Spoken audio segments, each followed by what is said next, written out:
Hey viewers, welcome back to our channel. Today, we're delving into a term that holds significance in media and entertainment. It refers to a slang term often used to describe movies or videos that contain explicit adult content, typically involving nudity and sexual scenes.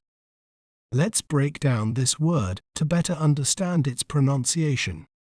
We may pronounce it as blue film, blue film, blue film, blue film. It's often discussed in the context of adult entertainment and the impact of explicit content on society and individuals.